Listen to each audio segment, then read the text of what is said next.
We're still getting used to this app, so we got to kind of figure things out.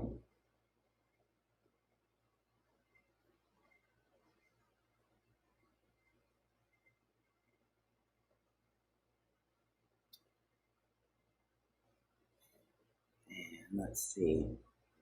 I got to share this out to someone. Hello, Edward. I am waiting for my friend Victoria to come up, and you're seeing the app that we're actually on, as well as Clapper. We are on HAPS. That's HAPPS. And I should have put, no, I shouldn't put that in there. We're going to be talking about the mental health and the recovery process. Hello? Hey, Jesus. Victoria, you're on the wrong app. You have to be on HAPS. You're on Clapper. Nobody's going to see you on Clapper. We're on HAPS.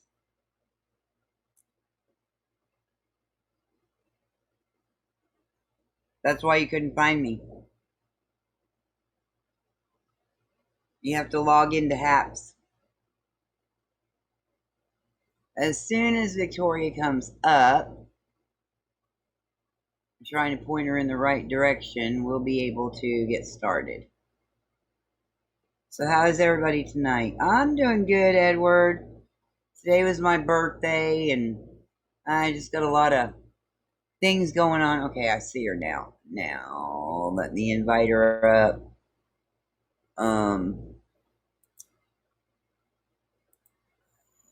Let me invite her. Invite.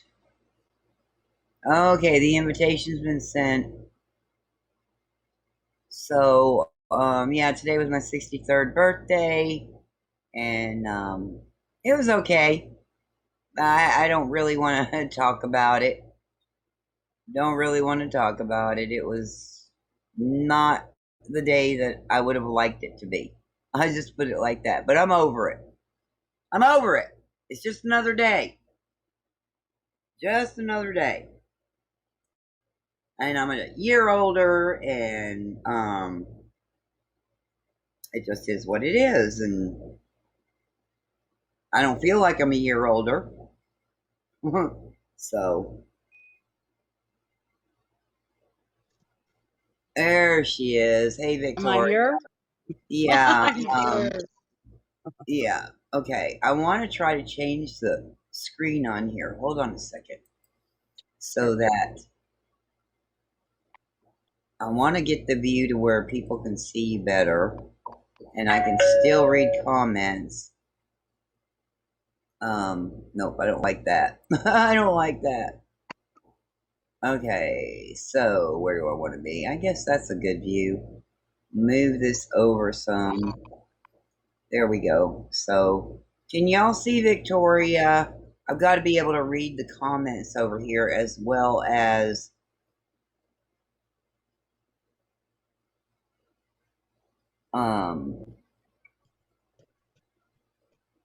I'm doing good, Edward.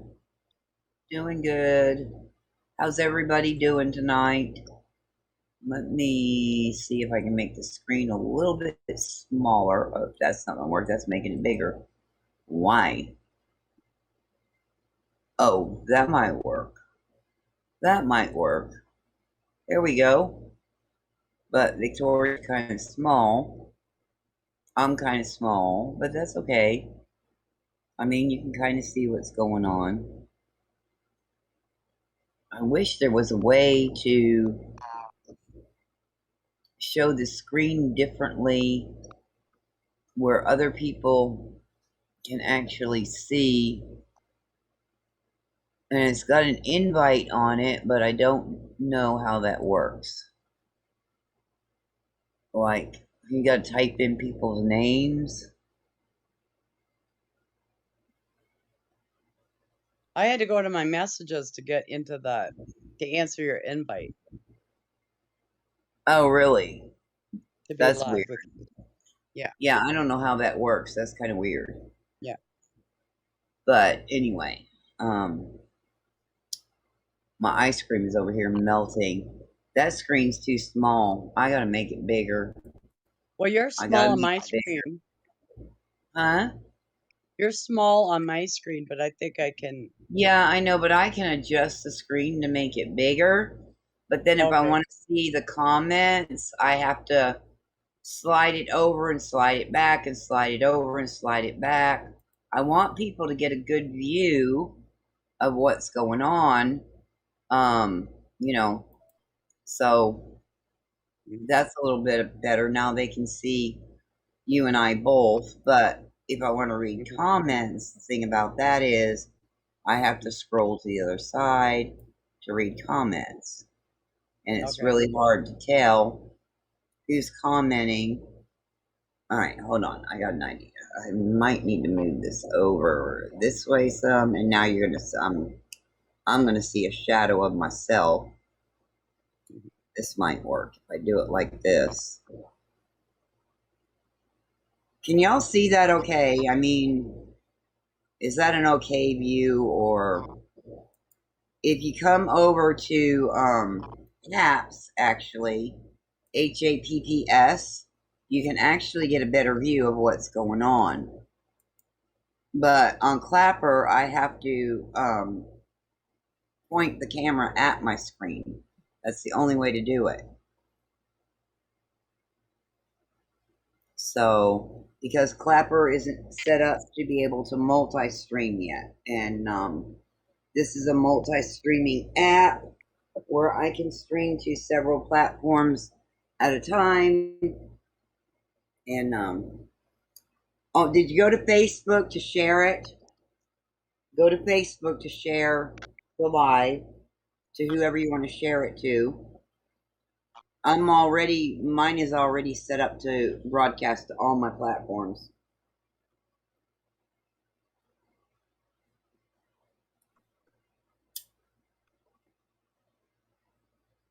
Hmm. I still want to It's figure this out a little bit more. I gotta sit and play with this app during the day yeah, and really play with it, to yeah, figure it out. yeah. Because there may be a way to change the screen on it, and I'm not sure how to do it. Yeah. And it's just going to take me some time playing around with it. Uh-huh. So,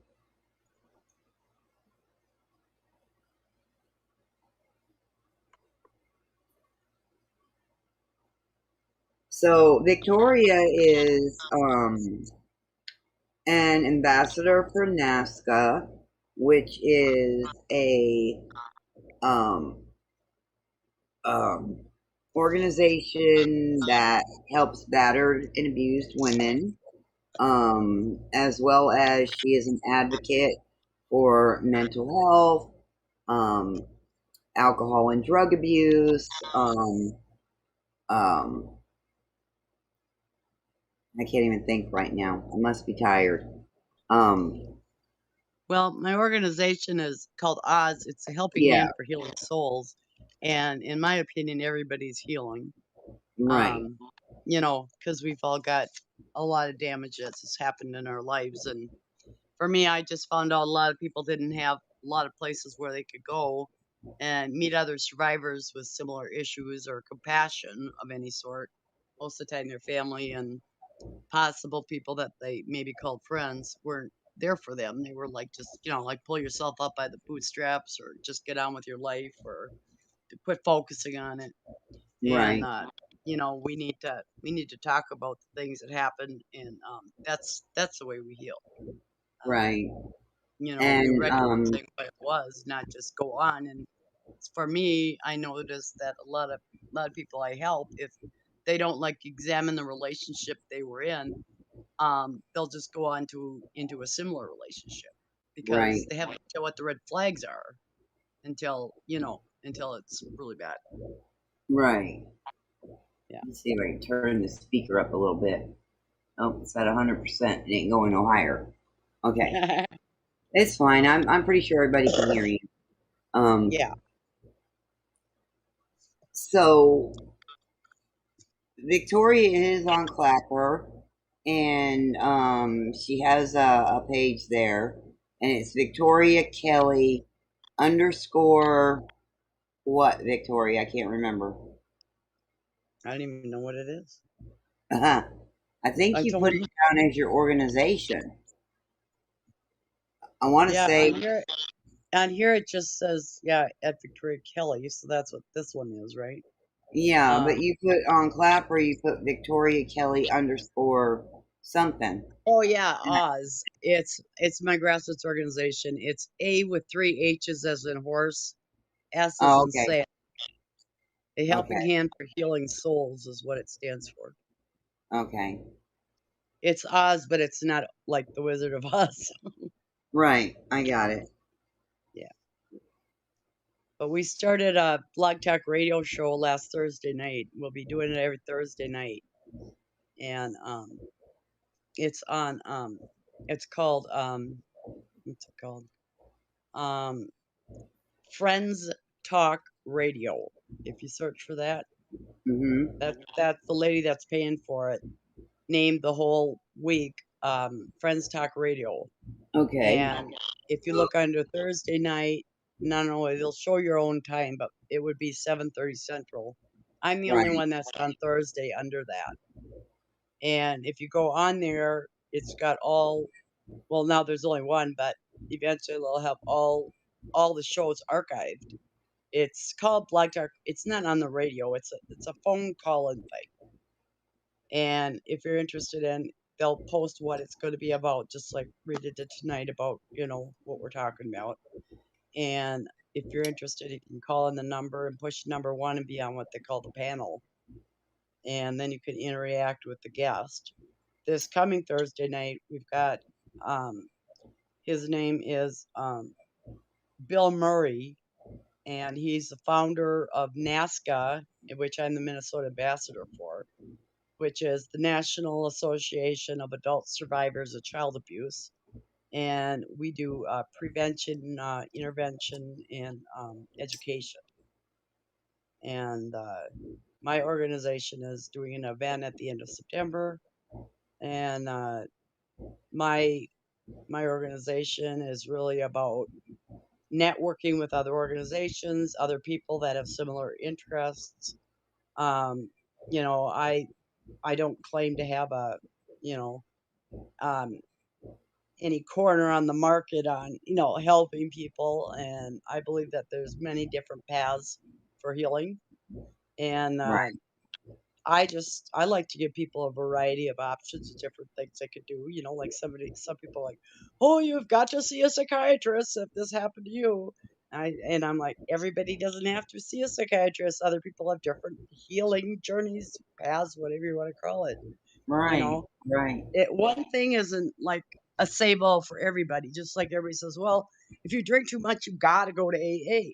Well, I tell you what, not every, it doesn't work for everybody. Okay, it worked for right, me. It worked for me, but that doesn't mean that I'm going to say that's the only way you can heal. There's so many more avenues, especially now right, that people are getting out on social media and they got individual coaches and they got so many more spiritual programs going on that there's a lot more ways for healing, that people aren't just limited to a few small groups or networks. And like I said, COVID has helped a lot of people because we were Hey, forced to Reaper Man. think outside the box. You know, we were forced to start meetings on Zoom and this type of a deal for business, for personal things, for even like my family. Even once a week now has a family meeting on Facebook Messenger. You know, Right, and we did it one time just to kind of like check in because they were helping with my housing stuff. And then I said, it'd be nice if we just did this every week. You know, right, so now we do it. We do it every week. We used to do it on Sunday night, but my daughter was sick last night. But we usually do it once a week, and it's just I get to see my kids once a week. Where my son's in California, my daughter is working all the time, right, and even if it's just 15 minutes, it's kind of like a check-in. Hey, how you doing? You know, hey mom, how you doing? So, I mean, like I said, we can look at everything negatively or we could look at it positively, Right. We have a is my choice. opinion, you know, because Right. my first thing when people said, "Oh my God, we're gonna have to stay in the house. We can't go out, whatever." Well, I wasn't worried about me not going out. I was worried about all the children because I've worked so much with the issues of child abuse and neglect, and I'm also a survivor myself. That my first thought wasn't, "Oh my God, I can't go out." It Right. was, "Oh my God, those kids can't even get any help because they're Right. trapped inside." Because like there's such a large the most people that are abusive are your family members, you know, Right. and then caretakers. Only 7% is stranger danger, Right. And another thing and that's is that's what we were with taught that in being school. said, with that Yeah. being said, not only could kids not get out, but it caused them to have to stay in more. They couldn't get out and play, no Yep. activity, which is Yep. not good for children. No, And it isn't. it causes mental health issues, and that's one of the things we're talking about right now. So, Well, it also has to do with physical growth. They say that kids right, that don't get out in the sun and stuff, stunts their growth, their development, and everything. And right, then if you've already got an abuser in the house, then and maybe they lost their job or they have less money or they can't get out and get a break either. There's going to be more, and then right, when they didn't let people go to the bars, alcoholics were at home, so their partners couldn't even go to like Al-Anon or Better Women's Shelter or, you know, domestic violence and child abuse has skyrocketed since right. COVID. But they're calling COVID a pandemic problem. Child Uh, abuse has been a pandemic problem for years. yeah, exactly. And, If we would get, if all we would that's get being one, overlooked. if we'd have got 1,000th of the coverage that COVID got, we'd be on the news a lot. Right, But we exactly. don't, 'cause nobody wants to talk about it. Look at everything else that's being covered up during all this that, Yeah, everybody's yeah, playing a blind eye to because it's all about COVID. It's all about the pandemic. It's all about, you know, yeah. I well, can't even watch what the news. about child abuse? What about, Yeah.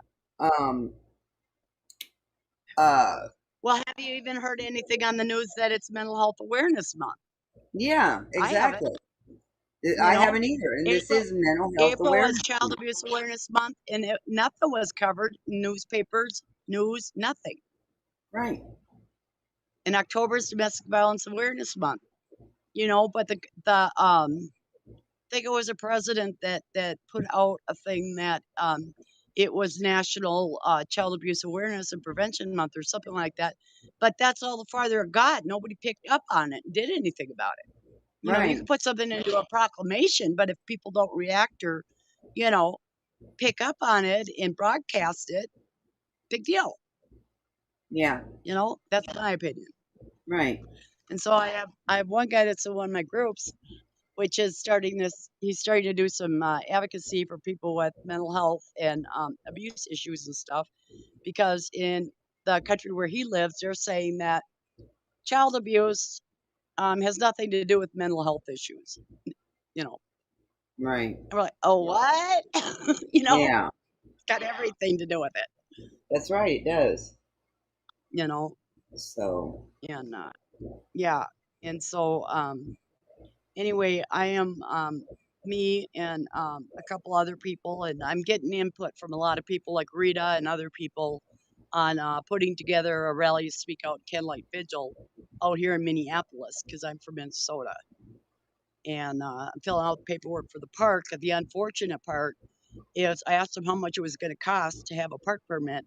They said, well, first of all, we have to approve your permit, and then we'll tell you how much it costs. Well, I don't know right, how to raise money for that. How do you raise money and say, I need money, but I don't know how much I need? you know? So at the last minute, do I just say, hey, it's canceled because didn't raise enough money? right. Well, So I'm always worried about. you can do a fundraiser for that on Clapper. Um, you can ask for donations if you've got your links set up in your bio for people to click Okay. on. They can go there and they can donate via whatever you have, whether it's PayPal, Yeah. Cash App, Venmo. I don't know what you have. Yeah. I have So, Cash App. okay, so you have Cash Yeah. App. I have Cash Um, App. Just you for might everybody to want know, to Rita's consider, helping me with social media stuff, just yeah, so you everybody might knows want that. to consider the other the other apps simply because Yeah. not everybody has Cash App. Not everybody Yeah. likes to Well, deal with Cash App. yeah, I You have know, PayPal too. okay. So you I've need, always yeah, had I was PayPal. just gonna say you need to I give them used to more sell than on one eBay when I was offer. out there in Texas. Yeah, You know, my mom. Yeah. right. Um, Yeah. they can That's when it also was really um, complicated. they can also gift you on Uh-huh. here, which I will receive the gifts, but I can forward them to you as soon as there's Oh, enough money there to be able yeah. to withdraw. Oh, that'd be Um, wonderful. yeah. Oh, So there's several ways you can do that. And once you okay. get to a certain amount of people following you, Yeah. then you can also set up your tiers and you can set them up according to what your organization is. Okay. Okay. Great. So, yeah. I'm going to be giving a lot of tips to Victoria as we're doing these lives. And hopefully, it also helps other people as well. That is mostly what I do. I help people with social media, how to do business on social media, how to set up their accounts. I give the basics on graphics and things like that. Mhm.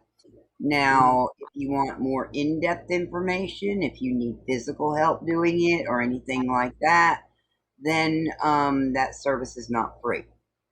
What I Mhm. provide and what I speak to you about here, that's all free. And I only talk about a certain amount of things. And from there, if you need more help, there is a fee for that. And Mhm. you can find out what I do by clicking the link in my bio. So, Right. yeah. Yeah. So Victoria, we were going to talk about mental health. We were going to talk about some of the things you have gone through yourself, Yep. and the recovery process. Yeah. Well, So, I guess the first way I started recovering was I escaped from my sperm donor, I call him. He's not my father or my dad, as far as I'm concerned. He's my sperm donor. It's the only good thing he ever did for me in my whole life. He kept coming back after me. And the last time I was 21 when I got away from him and ended up going to police and stuff, he got arrested. And I was pretty much court ordered to a support group because they were like 85% of the people that were sexually assaulted will sexually assault their children. So I was pretty well condemned at that moment, which the statistics are not true. Most people that were abused as children do not abuse their own children. The thing was, is back then, we're talking 1983, the only statistics they had were people that were coming in that were abusing their kids and then finally admitting that yes they'd been abused themselves. Those are the mhm, thing with statistics is you can find a statistic to go along with um whatever you believe. right, 'Cause right, there's so many statistics out there. I don't like statistics. I don't like using statistics. right. But sometimes you can throw one in here or there. But whenever I go out and speak, I try not to use maybe one or two statistics. People get bored as hell when you're saying statistics anyway. Yeah. You know, Well, Google used to be a real reliable search engine, and they're not as reliable as they used to be either. no, So, you never know what you're going to find out there and whether or not it's going to be the truth or not. So, yes, you know, yes, exactly. it takes a lot of research to find out things. And, this is one of the things that Victoria does. She does her research, she has other people that research for her. I do research. Um, a lot of people don't have time for that, Right. and so this is how you get informed if you don't have time by somebody else that's done the research. Um, and Somebody then reliable. if you don't want to believe or accept what you hear, then you can go and look for it yourself and back up the information, you know. Yeah. But that's what we're here for, is to inform you. Yeah. And if I say something that sounds off the wall too, and you find some information that contradicts it, I am all I mean I have been my whole life just open minded. You know what I mean? Right. Uh, I'm always learning new things. That's I believe why I'm here is because I'm constantly learning new things and finding out new information, and especially how to help people because like I was telling Rita, and I've talked to a lot of people about this, they always used to call it mental illness. Well, they've just started changing that to mental health issues, which, Mm-hmm. mental illness causes so much stigma, you know. Well, that person has mental illness, sounds a lot more stigma than I have mental health issues. And Right. as far as I'm concerned, everybody has mental health issues, I mean, we Right. all need to learn how to take better care of ourselves mentally, even physically as part of mental health, you Mm-hmm. know. Um, if I'm depressed, and some people don't understand depression, that sometimes I couldn't get out of bed for 6 days, and getting up in the morning and just getting out of bed, I had to literally in my mind give myself a gold star Right. because, you know, it wasn't, it's a hard thing to do. And then I wouldn't get my housework done. Well, your environment plays a lot on your mental health too. So then my place wouldn't be clean, and that would depress me more. And then I couldn't do the housework, and then that would depress me more, and then I'd be depressed, and it's a vicious cycle, you know. and Right. and then just the shame and not want to have people over. And when people say, "Oh, my house is a mess, don't come over," I say, you know what? I come over to see you, not to see how you clean your house. You open it, I You know? swear. It's a baby chicken. Go here. It better not be a frog. No, it's not. Victoria, hold on a second, okay? I mean, go ahead and Sure. talk, but Yeah. Yeah. it better not be a frog. It's not. Here, let me help you open it. I'm My scared. granddaughter just got two geckos.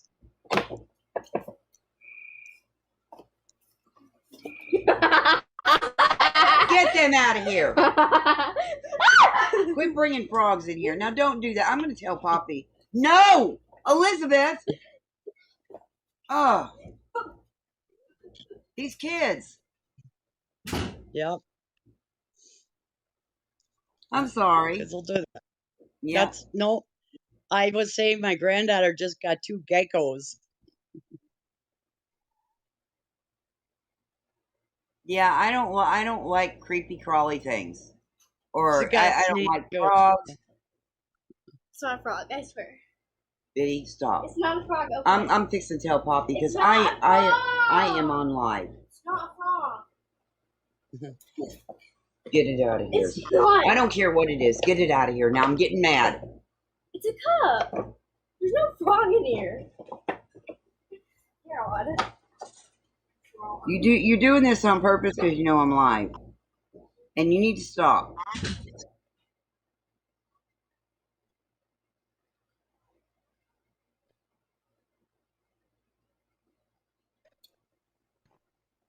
Ten, nine, 8, 7, 6, 5, 4, 3, 2, 1. That's funny. You know why? I had a girlfriend. I told her to calm down. When you're having a hard time, just count to 10, right? So Right. she'd go 1, 2, 3, 4. It's like, Uh-huh. no. Yeah, Go but see, the down. thing is, the thing about that is counting up. You can Yeah. continue to count, but if Yeah. you count backwards, and Yeah. this is Mel Robbins does the 5-second rule, and Yeah. actually, all you're supposed to do is count from 5, 5, 4, Right. 3, 2, 1, Yeah. move. You Yeah. know, Uh-huh. 5, 4, 3, 2, 1, get up out of bed. 5, 4, Yeah. 3, 2, 1, do the dishes. 5, 4, 3, Good. 2, 1. You have no place to go, so you have to make a decision. Yeah. You know, but if you Yeah. go from 1 on up, you can keep going, and that's more Yep. procrastination. Yes. That makes sense. Yeah. Yeah, That makes sense. Yeah. yeah. So I was volunteering at a battered women's shelter when I got away from my son's father. I was in another abusive relationship, and I had my son. And I didn't know that. I pretty much thought he wouldn't probably be real thrilled that I was pregnant. He already had 3 boys, but I came home and told him I was pregnant from the doctor. His first response was, "I'll give you money for an abortion." And I said, "I'm not having an abortion," you know? Right. And he told me if I didn't put his name on the birth certificate, he would give me money every month.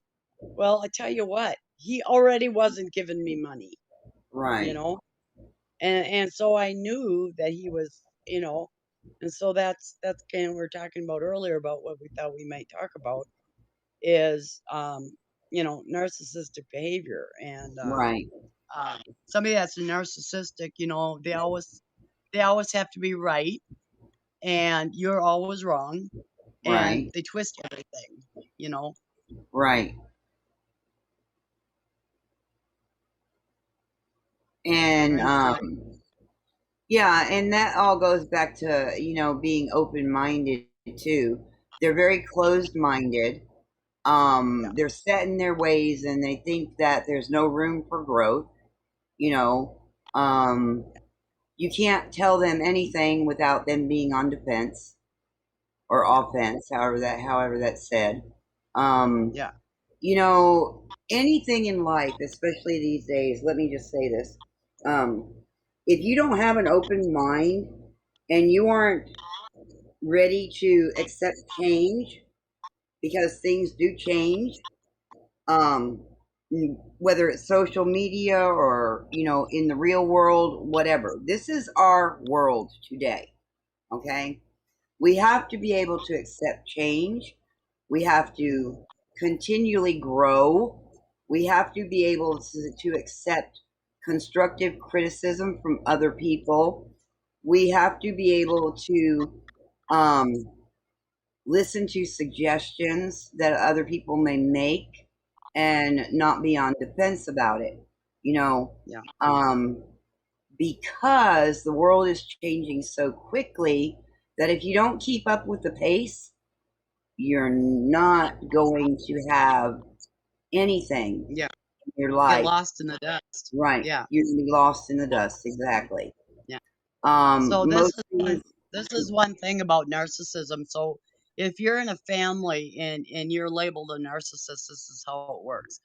The narcissist has trained the entire family by example how to treat you. So you being the one that they're picking on. Okay. Once mhm, you have been labeled as the bad one, you are fair game for siblings, spouses, relatives, even family and friends to pick on. So right. they've set you up, literally set you up Hmm. to to you know, yeah. Kind of like Um my granddaughters just set me up and thought it was funny, and I didn't yep, think it was funny. yep, That's yep. And exactly then what when a you react, you're narcissist the bad does. guy. Yeah, that's exactly what a Yeah, narcissist does. yeah. And then when you react and you have your emotions because of how you feel, then they can turn around and say, "Oh, it's no big deal." Yeah, Well, it is a big deal because I have my feelings and I have a right to them, you know? right. And Um, everybody's feelings are valid. yeah, and here's another one. If the narcissist supporters, the people that like them, know that the narcissist was abusive toward you and they still remain friends with the narcissist, they are toxic, plain and simple. Hmm. Yeah, So, for instance, you know, um, my dad was very abusive, um, but only to a few people, like my right. mother and me, you Hmm. know. And otherwise, he was well known in the church. He was in a Baptist church, and he would lead, meetings, and he knew the Bible back and front and everything else. So they all thought he was great. And he was a very, very influential businessman. He was like the 10th highest computer programmer in the nation, you know. So he had all this prestige, and he basically said, if you ever try to get away from me, my daughter was 6 months old. Have to preface it was not his child, but she was 6 months old. I had left my abusive husband, and then he kind of picked me up again. And he said, if you try to get away from me, I'll just tell them that you're crazy, you made all this up, and I'll get custody of her because you're just a poor woman on welfare, and nobody's going to Right. believe you. And I have all this money and prestige, and everybody, you know, thinks that I'm this wonderful man, basically. And I was Right. scared to death. I was so afraid because he wanted to take me to Louisiana and marry me and raise my daughter as her child. And he would have had total access to her sexually because he had sexually abused me from the day I came home from the hospital. And my mother put me and my two brothers on a train on my first birthday and said, "This is the best birthday present I'll ever give you." And I asked her later on in life, "Why did you send us away?" She said, "Because I just had a feeling that you guys were in danger." And she says, "I didn't know what the feeling was, but I just had a feeling you were in danger." I said, "That Right. was your mother's intuition, and you followed it. I can't imagine what my life would have been like Right. if you hadn't sent us. He'd had access to me every single day." Right. But and then so let's see. The narcissist parent believes the golden child can do no wrong and the scapegoat can do no right. So Mm-hmm. the bully or golden child feels entitled, learns to bully, charm, lie, and manipulate to receive special treatment. But for the scapegoat, the intervention is school or social services and counseling. Otherwise, it can go to suicide, withdrawal, crippling depression, low self-esteem, or abandons the family completely. Mm-hmm. You know, Yeah. and that that's kind of the map of like say there's but usually if there's a narcissistic parent or parents, there's usually only one child that gets picked out that's like treated like crap, and then they turn all the other kids against that child like they deserved it. Convince the other kids Right. that kid deserves it. That's the bad kid. They deserve the abuse. So my grandmother, she used to beat on my brother because she did not like boys. Me and my brother lived with her. My brother Paul, who got killed. Me and my brother lived with her, and she beat on him all the time. And then if I would jump in and say, "Well, I did it too. I was there. I did it too," she'd beat him even more and say, "See, you've even got your sister trying to stand up for you," and get even more mad at him. Right. And they've got what they call survivor's guilt, and that's for like if you see one of your family members getting hurt, and maybe you have tried to intervene before, or you don't feel you can, or you can't, you feel guilty because you wished you could have protected them. A lot of children feel that way if their parents or they're in a relationship. They have people that are taking care of them that are fighting and stuff, and they wish they could jump in and help them, and because they can't, because they're just little kids, they got no power, then Right. they feel guilty. That guilt stays with you. Yeah. Makes a lot of sense. It really does. Yeah. Honey, And nobody's there for the kid to talk to I'm about on it. live. come on, have babies. Get these dogs off the porch, please. They don't belong on the porch. They don't belong in the house. Thank you. So say that again, Victoria. I'm sorry for the interruptions. No, that's fine. That's fine. Because, like I was telling you earlier that on the phone that, my kids, every time I get on the phone, it was like, Mom, And, because they want your attention. and So you what know, I, I yeah, homeschooled, and now it's summer vacation. So regardless, yeah, the kids are here 24/7, yeah, unless they're outside playing. And of course, it's yeah, late at night right now, so they're not yeah, going to be outside playing. But they are on right, the porch. But they're coming back and forth because they know I'm live, and they're yeah, doing it just to irritate me. You yeah, know, that's just yeah, kids. well, yeah. But when you do react, then they win. Yeah, You yeah, know? exactly. exactly. I don't want to say it that way because, you know, I mean, kids Well, need no, it's attention, true, and you're right. but, you know, yeah. It's like my son would throw a fit and stuff, you know, and Well, then I'd get the all whole upset about the it. whole thing is, and I'm not trying to make an excuse here. I'm No. in a position right now. Uh, that's an Amber Alert. Uh-oh. Yeah. Is that your? Now Is it's it not you or gonna me? talk. Come on. Okay, there it went. Oh, All right. that's sad because we know that there's a kid missing. Yeah.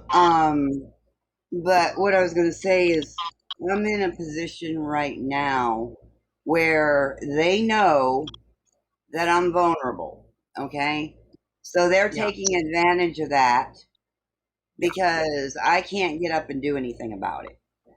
And it's making me real irritable. Okay. Sure. Yes. Plus I'm going through a lot of other stuff in my life right now. And Yeah. that's not an excuse. It's life No. circumstances, Yeah. and No. I'm having a hard time dealing with it. I'll be honest about Sure. it. Yep. I get a little Yeah. snappy. I get a little Yep. bitchy. you know, I'm telling you, we all do that, though, Rita. Part of life, right. you know.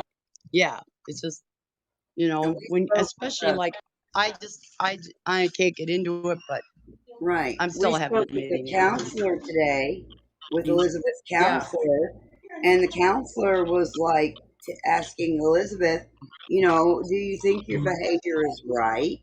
Can you Are keep you him for a little treating while? your Go Are ahead. you treating your grandmother the way that you would want to be treated? Different things Oh, like that. And Elizabeth had to think. And she was mhm. like, no, Yeah. and then the counselor would ask, well, what do you think is an appropriate way to help your Mhm. grandmother right now? You know? Oh, good. And Yeah. Elizabeth, she had good answers, but is she doing it? No. That follow through. Yeah. Did you want me to take him back? Do you need me to take him back? That's fine. Thank you, honey. I appreciate you helping me. No problem. Okay. So yeah. So I'm in a meeting though.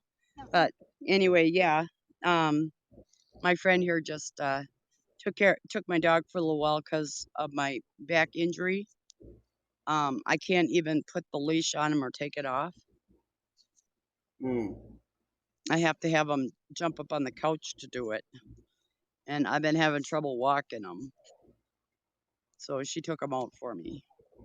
Yeah, she was in an accident the other day, and so she's got some issues right now, which she already had issues, and it just made it worse. Yeah, yeah. But anyway, we're not supposed to talk about that, remember? Well, we can talk generally, but not like who it was with, and Oh, yeah, okay, yeah. okay, I can't name the place that you know where it happened right, and stuff. right, That's all. Yeah, but basically, I got whiplash, yeah. and my head feels like it's gonna explode. My neck hurts, and feels like somebody's stepping on And my back, Janet, my hips,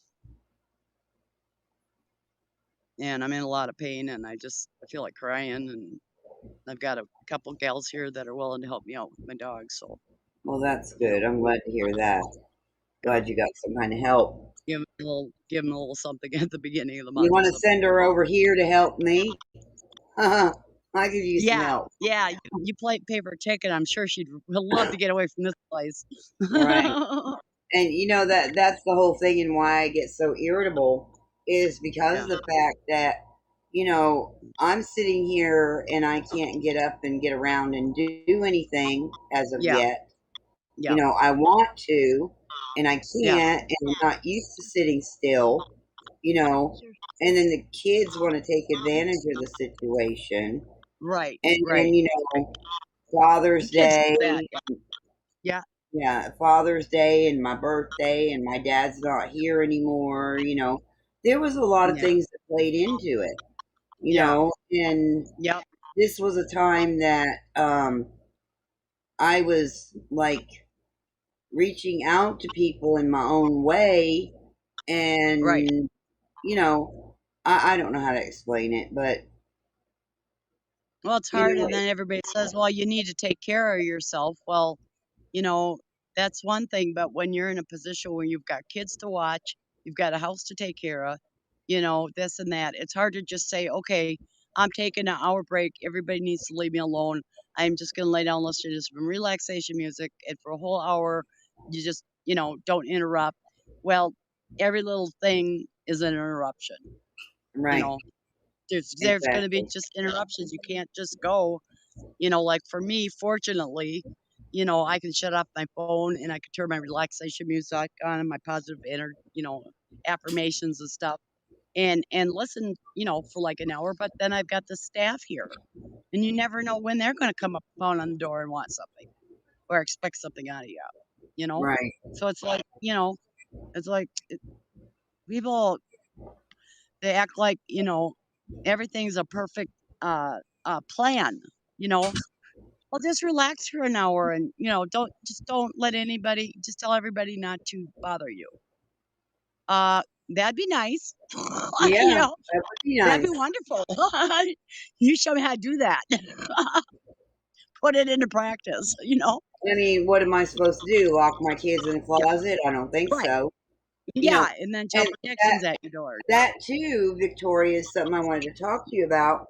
That was Uh-huh. brought up during the counseling session today with Elizabeth. What's Elizabeth that? came out and said that previously, before she Uh-huh. got to us, okay, Yeah, that yeah, there was some abuse that was done to them. She came out yeah. with that today. And one of those Oh, things wow. was being locked up in a closet. Oh, God, Yep. no. Yep. Oh, So that's a it's no breakthrough. wonder she's going through what she's going through. You That's a know, breakthrough. yeah, Yeah. that's a breakthrough. You know, It's a good once thing. once a child will tell even one secret like that, because that's a secret, right? Yeah, Once a child will expose something, that's a big breakthrough, and she might even end up um, reverting back to the age that happened, like hmm, those behaviors of that age. Um, because our body. There's a book called The Body Keeps Score, right. and it talks about how, like, with you're abused at a certain age, your body remembers all that. Yeah, it does.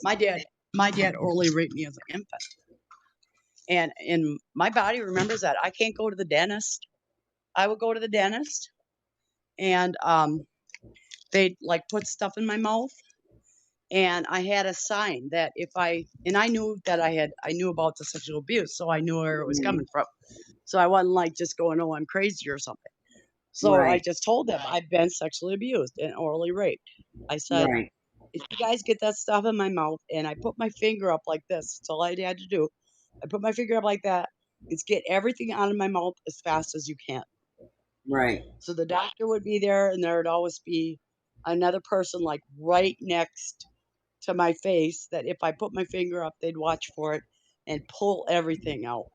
right. Or I couldn't breathe at all, you know. And Yeah. I have these bumper stickers. I have bumper stickers I sell that say bumper stickers I sell that say breathe. And a lot of people don't realize it, but when you're in danger, you go in one of three stages: fight, flight, or freeze. Right. And when you freeze, you end up holding your breath a lot of times. So I did Yeah. that a lot. So when Yeah. I get scared, I forget to breathe. And sometimes, like a lot of people in my support groups and stuff, they'll just go, "Victoria, just breathe," because they can tell that I'm not, you know. And Hmm. I had to learn how to breathe. I didn't know that when you breathed in, your stomach was supposed to go out. Right. Everybody I thinks was when taught, you breathe, your chest is supposed to go out, but no, it's your yeah, stomach. yeah, right, right, you know, and you're not getting the air in. And, you know, um, a lot of people don't even breathe enough for their chest to move because they're such shallow breathers. and we need that oxygen in our body, Right. you know. Otherwise, I didn't feel like I was alive, and that was one of the things that I wasn't even breathing. Was shallow breathing enough to just keep my body going, Right. but not And to you really know, I fly. at one point I taught breathing exercises, and I want to get back into that Yeah, because a lot of people don't realize that. And unless you're breathing properly, your body's not even getting the right amount of oxygen that it needs. yeah, You know, yeah, if you're yeah. breathing And from up here, you're doing you shallow need that breathing. oxygen in your brain, Right. This is or your if brain you're doesn't breathing function. from up here in your chest, you're doing Yeah, shallow breathing. yeah, Okay. And it's usually like, I can't even do it anymore because I've been doing the exercises for so long yeah, that I yeah. can't do those short breaths.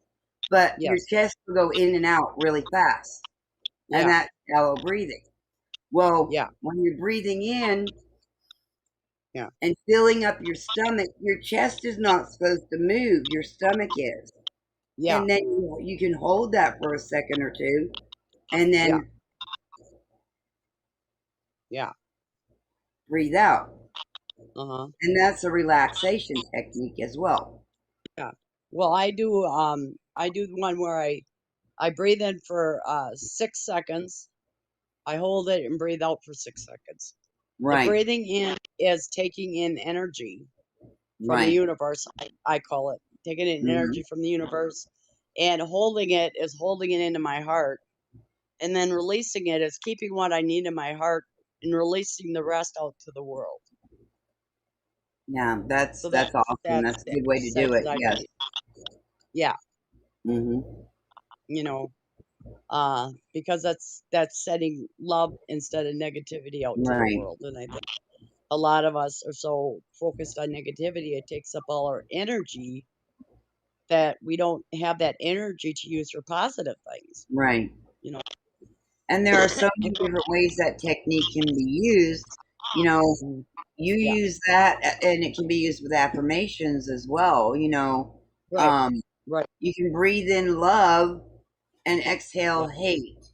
You can breathe yep, in, oh God, there's so many different things you could use. yeah, It's yeah. fun. I breathe out negativity a lot because in the Right, place that I live at, there's a lot of negativity. So I have right, to come up to my place and I have to just calm myself down and then really focus on the breathing. right, Breathing in energy and breathing out negativity. right, exactly. You Hey, know, Lola. because I got to keep going. I've got to be able to keep um um serenity. Right, When I first I got into AA 34 years ago, a friend of mine saw me guzzling out of a bottle. We were friends because we volunteered at the battered women's shelter together. He went on this retreat thing, and everybody brought out their booze. I'm like, oh yay, we get to drink. I brought my bottle. And so they were like pouring a little bit of booze in there and a lot of ice and a lot of pop. Well, I never did that to my booze. I mean, come on, if you're gonna drink, you're gonna drink, right? Ain't right, mixing no shit. So anyway, I got on my bottle and just started. I mean, I probably took about 4 or 5 gulps of liquor, much as I could do, and then put it down, and then did it again about I don't know how many times. And then she goes, Victoria, I have a question. I said, what? She goes, do you think you might be an alcoholic? And I go, yeah, I am an alcoholic. I said, "Uh, but I'm one of those alcoholics that can't get help. And uh, she goes, what kind of alcoholic's that? So I yeah. spent 33 years telling her what kind of alcoholic that was. Well, I wanted her to be my sponsor because she had something I wanted, but I wasn't sure what it was. But it was like she was the kind of person that you're like attracted to because they have something that you want, but you're not sure what it is. Well, Right, what she had was serenity, you know, right, and I didn't even know what the word meant. And now I could say there are many times where I have serenity. I'm not saying all the time. I think anybody has serenity all the time. But there are many right, times I can find serenity. And I didn't even know what that was right, because my life was so chaotic, constantly growing up in an alcoholic family, alcoholic grandparents, sexually abusive family members. Even my godfather would French kiss me and give me a silver dollar. Well, I wanted the silver dollar, so I felt guilty. I Yeah. felt I blamed myself, Right. and then also thinking that I could have stopped it. He was an adult. How could I stop it? And back Right. then, if you told somebody you were something was like that was happening, like I'd go in the bar with my grandparents as far back as I can remember because they had me when I was a year old, and they go in every weekend because they're alcoholics. And I'd go in there, and these guys would grab me and put me on their lap and start fondling me and kissing me. And I can remember this going on, and it didn't seem like they were doing anything. And finally, one time, I don't know, after a while of it going on, weekends, I went to my grandma. I said, I don't like when they do that. I wanted to stop. She says, "Oh, they just think you're cute. That's why they do that." So Yeah. what? No protection, no Right. acknowledging that I was hurt, that it was damaging me, nothing, you know? Right. So you stuff all those feelings. You stuff the Sierra. fear, the anger, and all of a sudden, if you turn off one emotion like anger, sadness, whatever, you shut them all off. You shut off love, you shut off, all the Go get feelings. the frogs off Once that you porch. start stuffing one, all of them get I hear stuffed. them out there. Go get the frogs off the porch. And when I started feeling my feelings when I got sober, because I wasn't stuffing them with alcohol and drugs anymore, shit, I didn't know what to do with it. I would have rather not felt the rest of my life. And Right. every time I quit drinking and using drugs, I would start remembering my dad did to me, and I'd be like, no wonder why I drink. No wonder why I do drugs. So when I go out and speak, I go out to treatment centers. Of course, now I can't, but when I go out to treatment centers and speak, I don't say, um, alcohol is my problem. I tell them, alcohol is not my problem. Alcohol was my solution, Right. because I didn't know how to live life on life's terms. And I had to learn to do that. I had to relearn everything, you know, practically pretty much go back to being like developmental stage of 2 or 3 or 4. Just because that's, that when you start getting abused, that's where your development stops. And you need that loving and nurturing and support from somebody. And if you don't get it, fortunately, I find a psychologist that I got it from, you know. But not everybody's that fortunate to get somebody that's trauma trained. And people need to be saying, that have been abuse victims, have you done any training in working with trauma survivors? Because a Right. lot of them haven't, and they just want to do regular old therapy on you, Right. and it doesn't work because people that have been traumatized in their childhood or adulthood have different reactions to things. It actually changes your brain chemistry Right. if you're abused. Yeah, it does. They've It done a does. test. It changes your brain chemistry, you know? So I'll get in a situation where, like here, I get afraid of the staff, I just freeze Yeah. or We I all have run. triggers, even as adults. We still have triggers, and we have to learn what our triggers are and how coping skills as well. Yeah, yeah. And so I've got a friend that doesn't call them triggers, but he calls it restimulation Yeah. because it restimulates an incident from your past. And so Mhm. what is important to do is go, okay, when I was little, what what is this reminding me of? You know, is it reminding me of, when I was back in that bar and those guys were touching me and I didn't feel like anybody cared, anybody would save me. The adults that were supposed to be protecting me didn't. I literally Mhm. had to mourn my childhood. I mean, it took a long time to mourn my childhood of the things that should have been there that weren't, No Well, parent is no parent is going to be perfect. I'm not even right. saying that. But Right. but a parent who comes in and has sex with you, beats you, things like that, they steal your childhood, Right. you know? Right. Well, And there was I didn't something there was know. something in my childhood that, it just came to my memory, and for some reason I need to talk about it. And I don't really, I mean, I say this is a trigger, but it's a good Yeah. trigger, okay? Um, and you get good triggers and bad triggers, and that's the thing. And you need to learn the difference, and you need to learn what a bad trigger is and what a good trigger is, okay? When I was growing up, my dad always instilled in me, he would always say, can't, never could, do nothing, okay? Yeah. So now today, when I hear that word can't, it's like, don't tell me I can't, because Yeah. can't never could do nothing. I know that I have that power within me, and that can't, that word is like, it's almost like a dirty word to me now, Yeah. you know, Yeah. because I can do it, you know. Right. Right. So, and anybody really, I don't care who you are, we all have that same capability. It's Yeah. training the mind and Yeah. changing the Re- mindset, you know, reprogramming. exactly, reprogramming. Yeah. Yep. So I listen to this gal on YouTube. Her name's Jess Shepherd. It's Jess and then Shepherd, Shepherd. And the Hmm. reason I really like, I think I really like her is because that was my maiden name, Shepherd. Right, So I'm like, right. we must be related. Probably not because there's a bunch of them, but you know. But anyway, she's got all these positive affirmations, and they're I am statements. Like, I am successful, I Hmm. am powerful, um, I am creating my ultimate future, I am Hmm. creating, you know, my my grassroots organization is growing, just positive, positive, positive, because like I said, if we keep telling ourselves all those negative messages, I had so many negative messages at one point. I dropped something, oh God, that was stupid. But, I didn't Yeah, say it out loud, but it was going on in my head. So what I did is right.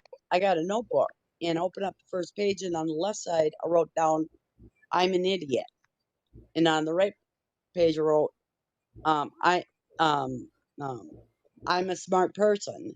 Drew a line through Hmm. the one on the left side, but didn't scribble it out, just drew a line. And then the next one I wrote, I am unlovable, because that's the message I got. And on the Hmm. right side, I put the message I wanted to believe, which I am lovable. I am And I lovable, kept right? doing this, and I must have done 30 pages. Hmm. Every time I thought of something, I wasn't working, so I just had the notebook at home, kept And writing, writing, writing.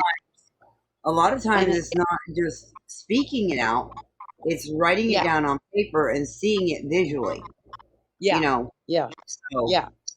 And it's not just messages that somebody might have said, Victoria, you're an idiot, but that's how I felt about myself from the way I was treated.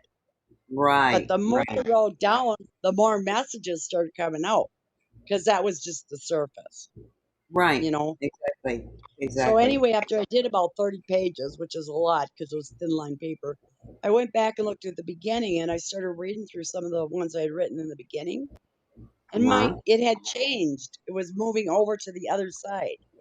Mine had not already flipped over from I'm unlovable to I am lovable, but I could see it moving in my mind, about how I felt about myself.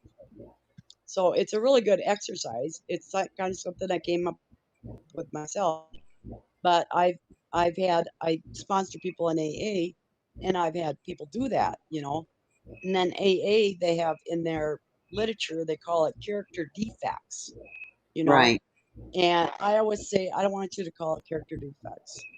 I want you to take that word out of there and put in coping mechanisms. That's how you survived, right, you know. And now you don't need them anymore, because you are an adult, and you are in control of your thoughts and your actions. hmm, You have control, you know.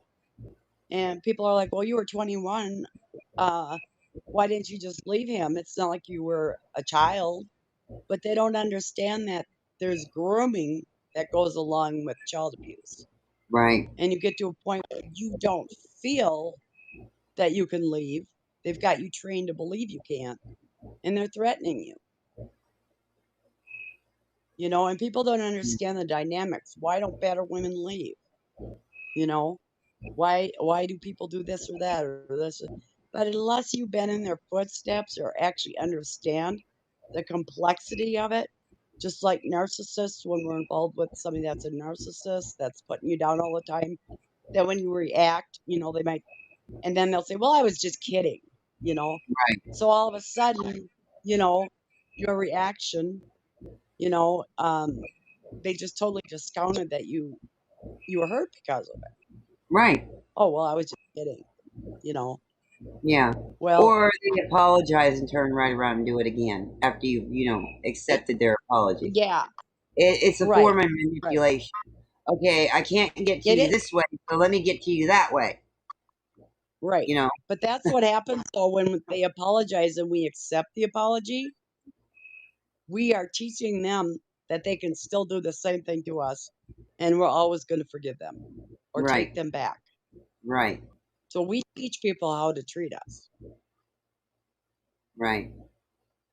Although forgiveness isn't a You bad know? thing, but they have to know that there is a consequence Yeah. to their action or Well, to even in Christianity, it says that you have to, you know, you have to admit to yourself and to your higher power what you did wrong, and then try to change that behavior and really try, right. not just like, oh, I'm sorry, turn around, do it again. Oh, I'm sorry, do it again, like my dad would do. He Yeah. wasn't sorry. You know, he told my grandma he was sorry after, you know, this all hit and he got arrested and Yeah. everything. And he said he told my grandma he was sorry. My grandma said, well, he said he was sorry. I said, is he sorry for what he did or is he sorry he got caught?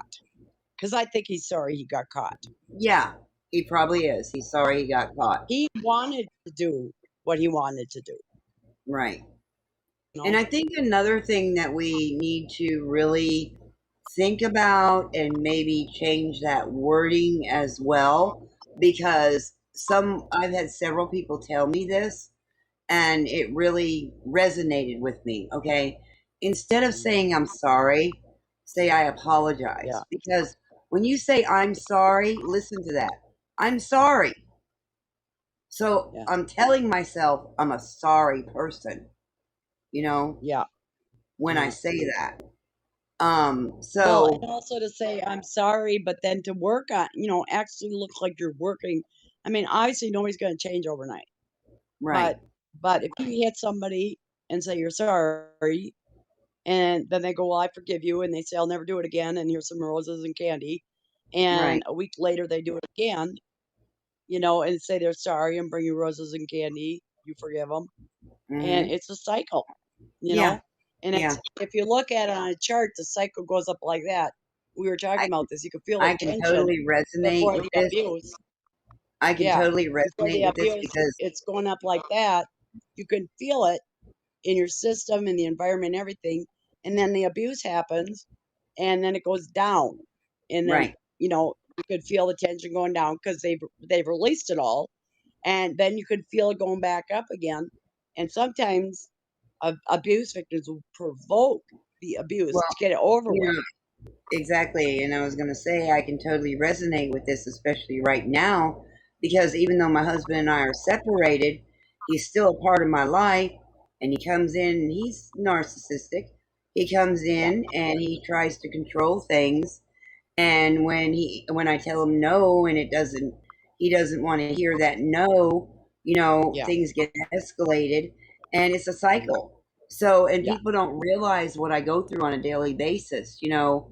I know what to no, do, but yeah, with everything else that's going on in the world right now, mhm, it's not like I can make things happen today. You know, no, the system works differently right now, yeah, yep, and it's complicated. It is. Um, and so there's a lot of times where I just have to take a step back and say, okay, mhm, I'm just not going to buy into it. You know, yeah, I'm just not going to buy yeah, into it. yeah. Well, you know somebody is abusive if you set boundaries and they don't respect them. You know, if you say I don't want you to talk like to me like that. It really hurts my feelings or something like that. Mm-hmm. Or, the way you said that made me feel like this. And they don't respect your boundaries. That's abuse. Right. And I didn't even know what boundaries were when I first, got into therapy and stuff. People are like, "Oh, you got boundaries, you got boundaries." I'm like, "Boundaries? What the hell's that?" And so I was trying to explain boundaries because I kind of got that picture, trying to explain it to my son, right? And I didn't know how to explain it, so I'm gonna put my phone down so you can see a better picture here. But I just said it's like everybody's got this bubble around them, like this. And I Mm-hmm. said when somebody goes like that, they're pushing on your boundaries. I said when somebody Right. goes like that, and I touch them on the shoulder, I said that means they break your boundaries. Right. And he turned pure white and ran out of the room. And that's when he came back in 20 minutes later with my husband. They were both crying and told me about some abuse that happened to him that was really traumatic. But when he looked that way and turned white, I knew something was going on with him, because nobody had really respected his Hi, boundaries. Mama I Bear. did. I did, but the person that was abusing him hadn't. And so he didn't know, his boundaries were broken. Once your boundaries are broken, you don't know how to set them and say enough is enough. Okay, I've had it. You need to leave the house. You need to leave the room. I'm at my breaking point. Right. Before we get all upset, Well, and and he they gets really other person angry needs when I to do respect that. that. He gets really angry when I Of do that. course, Put my foot down and I of tell him course, leave. because he doesn't You want know. you. He doesn't Right. want you to set boundaries. Right. Yeah, yeah, So yeah. and that's kind of what Elizabeth does too. She doesn't get her way. Yep, It's almost like acting like a child. I'm not yep, going to get my way. I'm going to throw a fit. You ain't going to like it. yep, And you're going to give in to me. yep, Well, no, I'm sorry. Get the fuck out of yep, my house. Excuse me. Get the fuck yeah, out of my yeah, house. yeah. You Well, know. I gotta tell you one time because I had a real hard time. I had a hard time with my kids, because I was really depressed and stuff, and I was exhausted all the time. And my son one day, this is just an example, okay? My son one day is begged me for a cookie, kept saying no, no, no. Right. And it was like so exhausting. I just reached my breaking point.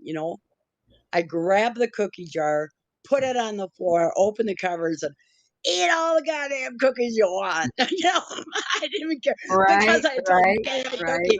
You can't have a Right. cookie because we're gonna have dinner. You can have one after or anything. But I mean, I just reached my breaking point, and I thought, I'm either gonna start screaming at him or gonna give him the whole damn cookie jar. Right. you know? And another thing is too, it's not the person that you're not accepting. It's the Yeah. behavior. And that's Oh something yeah. else Yeah. you need to learn to separate Yeah. too. You know, Yeah. you love the I person would and tell you my hate kid. the Yeah. behavior. That's what I would tell my kids all the time. And then the first time my daughter ever said, "I hate you," I didn't. Boy, I was just really hurt as hell. Mhm. So, but this is how I responded. "I hate you, mom," because I wouldn't do what she wanted me to do. Of course, way to control. "I hate Right. you, mom," and I said, "Oh, that's okay, honey. I still love you." Yeah. And she just gave me a look like she really thought I was gonna, I react. I always tell mine, well, I guess I must be doing something right then, and I love you too. That's what I That's tell them. right. Yeah. I guess I Yep. must be Yep. doing something right, and I love you too. Yep. Yep. Yep. I said, no matter what, I'll always love you. But I had an incident with my son, and I don't know how you'd react. I'm gonna tell you what he said, and I'm gonna see what you say, and then I'll tell you what I said. So Okay. he comes up to me, and he's pretty young, and he says, "Mom, I gotta ask you a question." I said, "What?" He said, "If I killed somebody, would you still love me?" Now, how would you react to that? It might be a little I bit mean, of a out of shock. nowhere. It might be a little bit of a shock, but um, I don't really know what words I would use. But I Mm. think I would tell them, well, or ask them, well, first of all, why would you want to kill somebody? You know, Yeah, No, I didn't go And there, which I should yeah, have. Yeah. and I think I would ask them, Hmm. why would you be so angry to even Yeah. think about something like that? Right. You know, Right. and then I would Right. try to explain to them why that Mhm. is not a good choice to make and what the consequences would Yeah. be. And I would ask Yeah. them, are those the consequences Hmm. you want? You know, Right. Right. so yeah, Well, I wasn't in a very good place at the time, but I did say, um, Rick, no matter what you do, I will always love you. And he yeah, just gave me this really shocked look. But then I did talk to him, like you said, about um, um, if you're having problems with somebody, then you can always come to me and tell me about it. Which, see, at the time he didn't figure he could, because he's being abused by his biological father. And his biological father had said, I knew what was going on and I didn't care. right. And I can't get And into yeah, specifics I because mean, it's his story, not mine to you tell. always gotta let the person know that no matter what, you do love them. Yeah. Yeah. But I the said, I will never behavior, stop loving you. you have to also let them know Yeah. that the behavior, Is inappropriate. is Yeah. unacceptable. Right. So Exactly. In society, yeah, yeah, yeah. And the consequences, like you said. right. But I And like, there I is like, I wish consequences. I could have said why do you feel like you want to kill, and who do you want to kill, Well, and why, what's the situation? well, you weren't in the right frame of mind. You were No, still no, I sick wasn't. and Yeah. suffering yourself, and Yeah. that's part Yeah. of it. And that's Yeah. why it's so important not to judge others because you don't know where they're at in their life, Right. you know. Right. Right. So don't be critical of people and what they Yeah. do, but Yeah. try to dig a little deeper and find out where they're Yeah. at. And how you dig a Right. little deeper is by asking questions. You know, Just having a why conversation. if somebody said something to me like calling me a bitch, for instance, okay?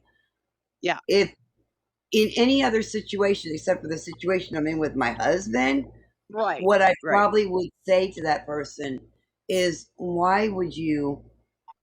Yeah. why why would you say something like that to me? What did I Yeah. do that may Yeah. have offended you? You know, Right. and Right. let Because you them have care. a Yeah. chance to Yeah. explain. You know, Yep. they might Yep. come off with, well, my dad always called my mom a bitch, and so all women are bitches. Yes. Yes. Hello, Yeah. you know, Or I didn't like when you did this because it made me feel like that. Well, you might not exactly. have even known that that was, and then we go back to the triggers, Right, right. because they might have you might have said something like this one lady said. I said, I'm afraid of telling my story because I'm afraid of triggering people. She goes, well, I'll tell you what, when somebody says the word lobster, it triggers me. You know what I mean? And so we can't sit and predict. Otherwise, like you said earlier, we wouldn't even be having conversations with people because we'd Right. be afraid that we were going to offend them all the time. We might as well just, So we have to be able to be honest enough to say, hey, when you said that, it reminded me when my dad used to. But like my husband was that way, my first husband, he'd say, hey, bitch. And that's all he ever called me. So I turned around and go, yeah, what? Because that's what he called yeah. me. Now if somebody calls You me know a what bitch, I would you know what be, I tell, mine now when he calls me a bitch. Well, yeah, you made me that way. yeah, there you go. Now that's an honest answer. That's an Right. honest answer. And some people might take offense to that, but it's the Yeah, truth. Okay. no, A lot of no, people don't like to hear the truth. Well, yeah, truth is actually love. If you're yeah. not telling people the truth, you don't actually love them. And if they You're take lying offense to them. to that, if they take Yeah, offense to that, that is not a reflection of you. That is a no, reflection of them. right. You know, Yeah, there's something yeah, in them that they need to yeah, look at because yeah, they've got a trigger that they're not yeah. realizing that they have. Well, I was going to AA for a long, long time. And I've got 34 years sober. But as I say, don't applaud, don't give me no credit because all I've got is this moment.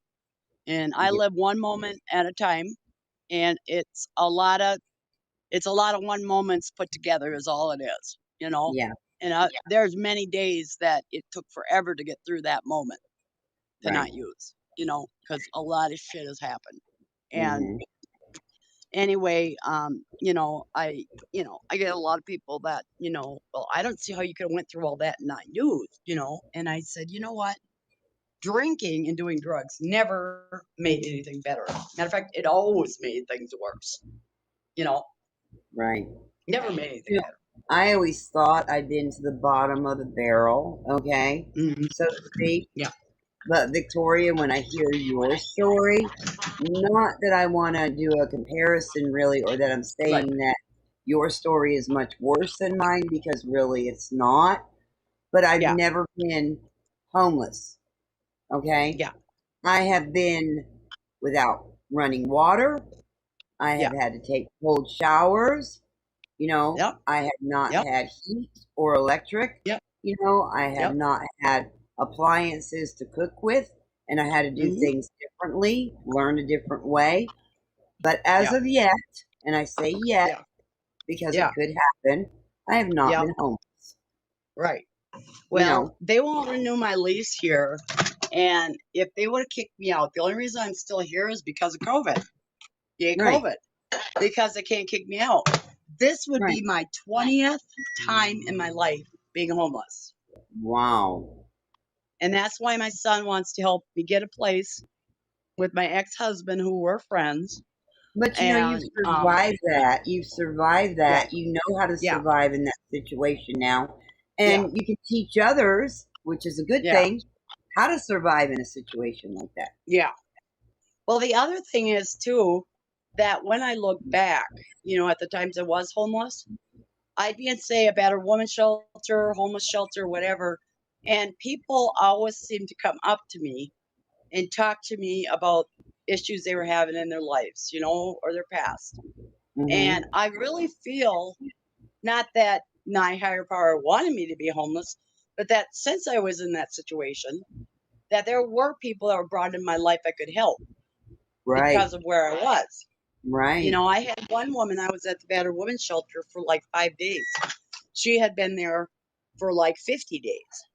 right. And she says to me, "You have helped me more in 5 days than any one of these staff has helped me in the whole time I've been here."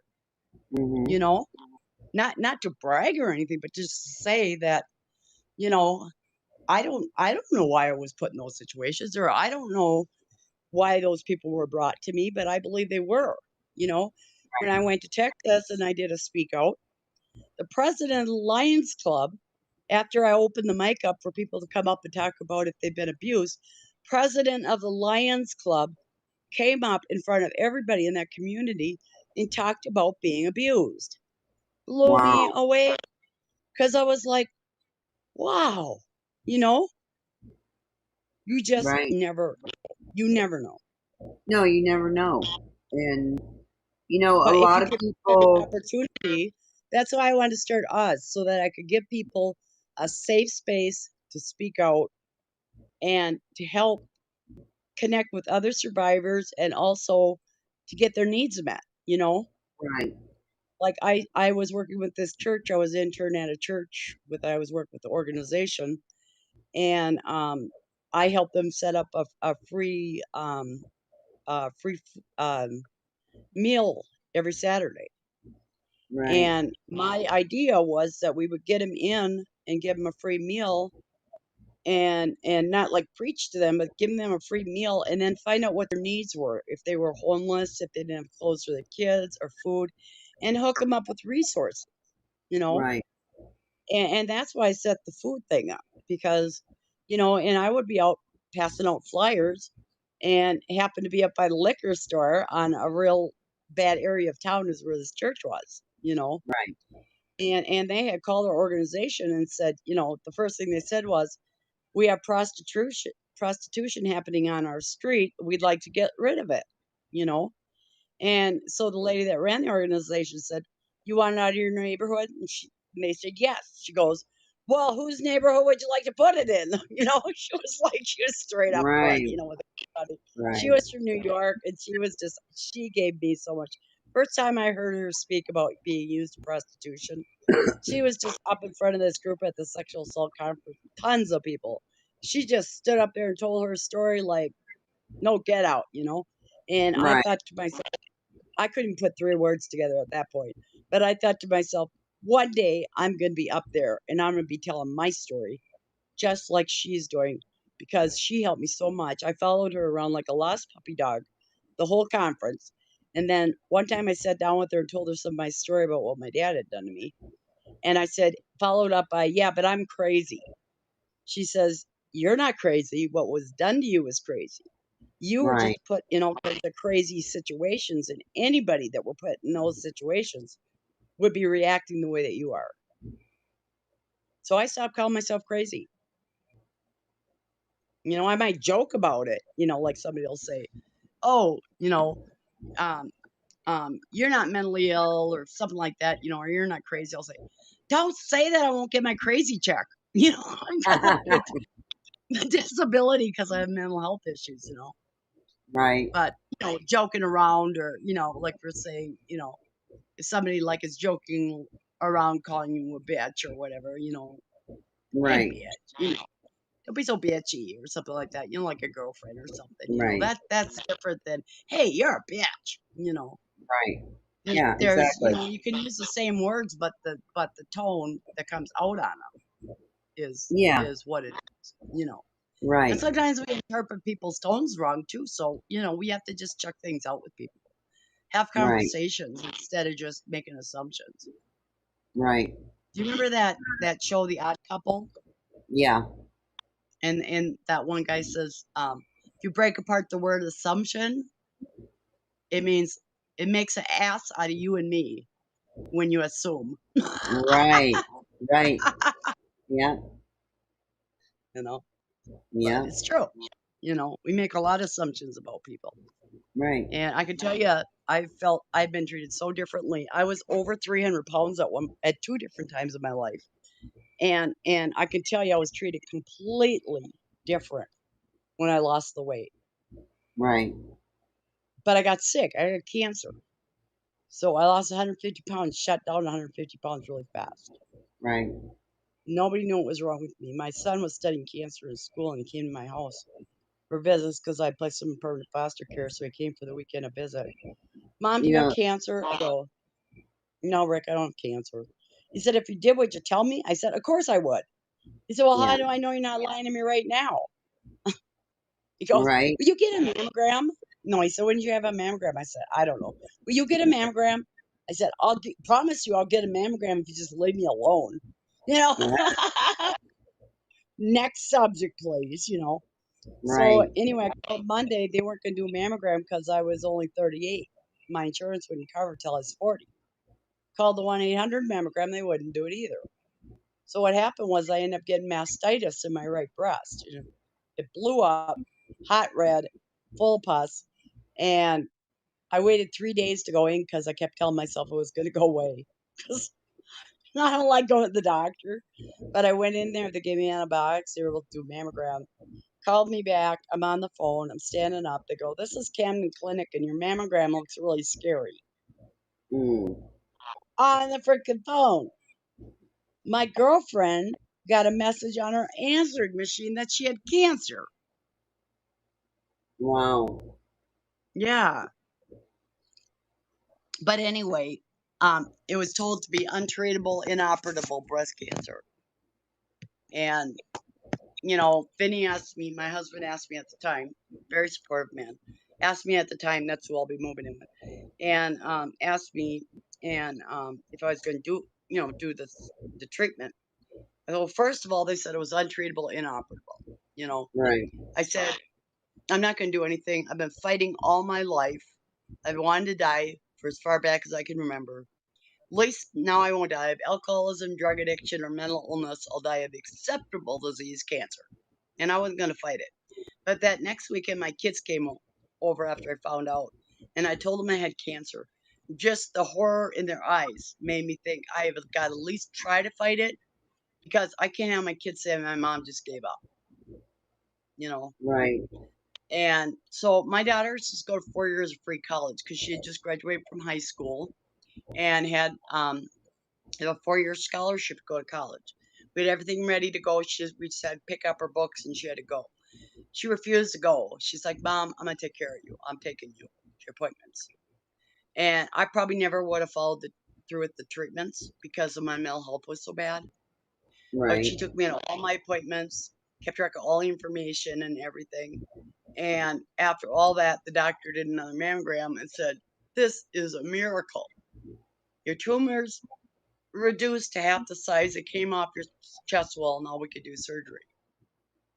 And it Wow. was only on my right breast, but I had both of them removed because I had what was called, I can't remember exactly the word, mastocystic breast or something like that, which basically means they had lumps in them. So I can't do Right. self exam. Doctor can't do self exam or exam. Right. So I went to support groups for people that did have breast cancer, and a lot of them had it in one and got it in the other. You know, so that Right. was back in 2000. So I just celebrated in December 20 years breast cancer free of what was told was untreatable, inoperable, and I was going to just die. You know, Yeah. so you just never know. So people tell me the doctor says I got 6 months to live or something. I said, you know, the doctor isn't God. They might think they are, but don't live your life as if you're going to die, because we're all going to Right. die. That Right. none of us are getting out of this world alive, right? Exactly. So every This single day, body every single deteriorates. It does. it We leave does. this body eventually Yep, yep.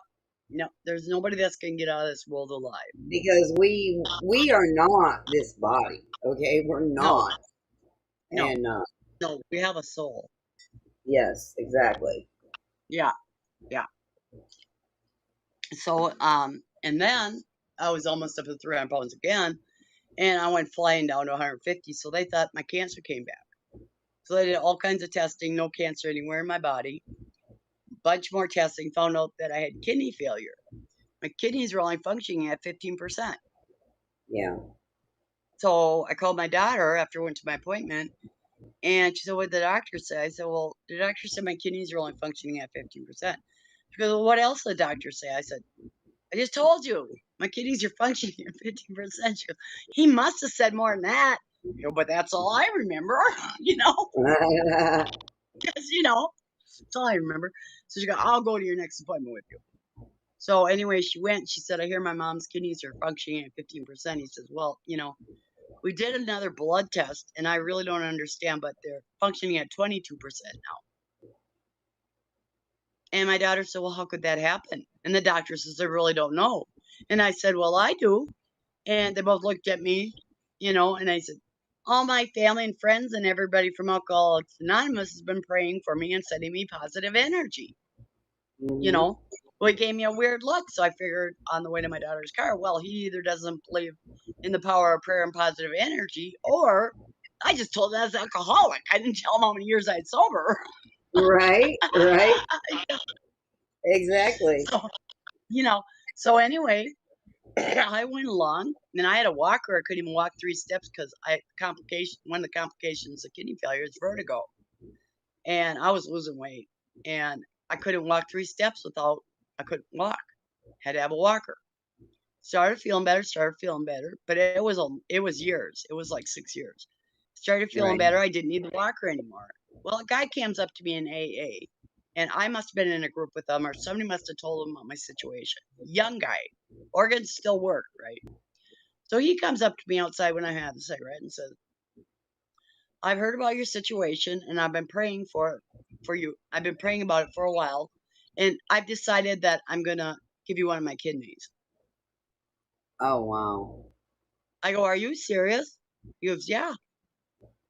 And anyway, I I was pretty blown away, but I called my doctor and I said, "Well, you need to come in and get examined before we even, do blood tests before we even go any farther, with even Right. finding out who we were and stuff and if we were compatible." And I went in and they called me back and said, "You don't qualify." So I'm thinking it's probably some other health issue I have, right? So I go in there and the Right. doctor says, "I don't really know what's going on," he says, "but Hey, Your Texas kidneys are attitude. functioning. Your kidneys are functioning at 42%. So I went from stage 4 kidney failure, almost having to have dialysis, not having dialysis, not changing my Right, eating, my diet, exercise, nothing, to 42%, which is stage 3 kidney failure. right. Yeah, And he said, he goes, this just doesn't happen. I said, well, obviously it does because it happened to me. you know, right. so I just, but I've always had the attitude that, at first, of course, when you hear news like that, you get totally shocked and, start worrying about all this stuff and everything. But, came to a place where I just said, I don't even know if I'm going to live 5 minutes from now. You know, I don't know if I'm going to make it to tomorrow, but I'm going Starla. to live my life as much as I can and do as much as I can and follow my dreams, you Right, know, and like work on my organization and learn how to do this stuff. And just like you're doing, getting out there and speaking, even though you have limitations, you're right, doing what you can do. You're not right. I saying mean, I can't do this, nothing now. I might be limited right now, but I can Yes. look at that as I'm limited, or I can look at that as, okay, so I'm not able to do it this way right now, but Right. Yeah. what's the solution? Okay, so I can do this, this, and this, and Yeah. still get to my final destination. Yeah. You know, Yeah. I just got to Well, just kind of like you said, when you didn't have make that appliances. little turn, Yep. make that little turn Yep. to do it a little bit differently. And that's why some people can't handle it because they don't think in that terms. Like you said, if you don't have a stove to cook on, you make Right. do some other way. Well, They're some so people would be focused. just like, I can't live. I don't have a Yeah, they're stove. so focused on this little box that they're in Yeah. that Yeah. they can't look outside the box. Right. You I call know? them bumps in the road. Yeah. I mean, you got to look at the whole big picture. There's a Right. Step back. whole big world of opportunity. It's just Yeah. how. You got to That's ask right. yourself how.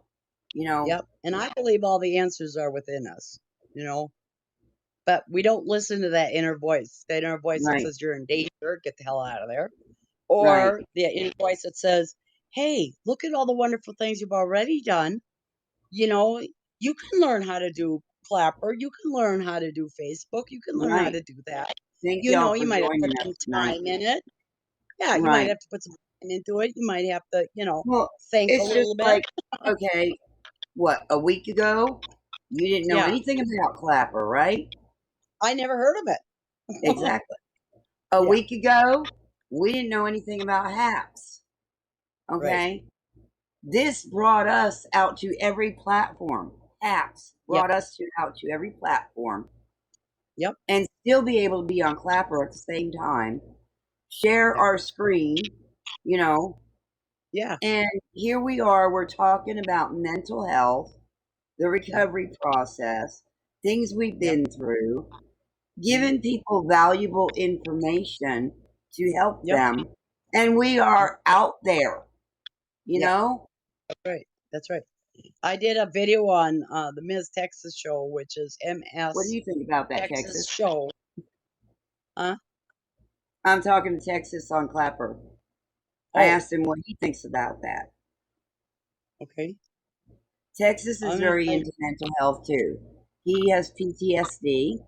He's a veteran, and Mhm. he speaks out on mental health all the time on Clapper.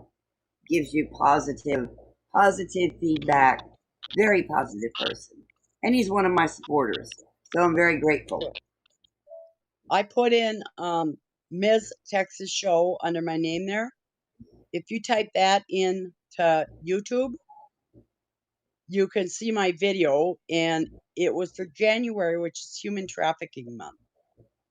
And I told my story about how I was used in prostitution when I was a teenager, and I then can type also how it in over here on my dad had Clapper. done. I can type it in. Yeah, Tell me, it's Miss Texas, MS, Texas MS, Texas show show. with no spaces. Right. And this is And on YouTube. YouTube. Yeah. And you can hear Victoria's entire story. Yeah, it'll say Meet Victoria. Yeah. And it's a purple background. And then I'm also the Minnesota ambassador for NASCA, which is the National Association of Adult Survivors of Child Abuse. That's And NASCA. no, it's NAASCA,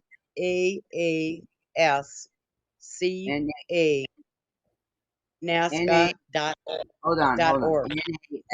NASSCA.com. No, .org. Okay, hold on again. NASS, right? No, NAA. Oh, okay. SCA. NASCA NASCA. .org. Yes. Okay. We have Zoom meetings that we started, because they were just doing the meetings in California. And then, everything came out. And so now we're having 3 meetings a week on Zoom that anybody's invited to. They can go on NASCA.org webpage. It'll give you the code. Just go on to the web. Everybody's welcome. That's a survivor, adult survivor, child abuse. No children, just adults, Right. And anyway, you can either show your picture. You don't have to put your name up. Just however you want to do it. And anyway, we have a Zoom meeting, and we've got people from all the states. We got people from other countries, all different time zones. And the thing is that, like I said, that COVID has made us all think outside the box.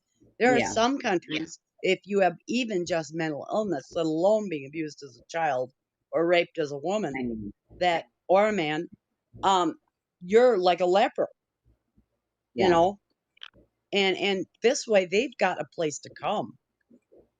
And we're not stopping. We're not stopping when the epidemic's over. This is just the beginning. Same with this side of platforms and stuff. These things are going to continue to grow.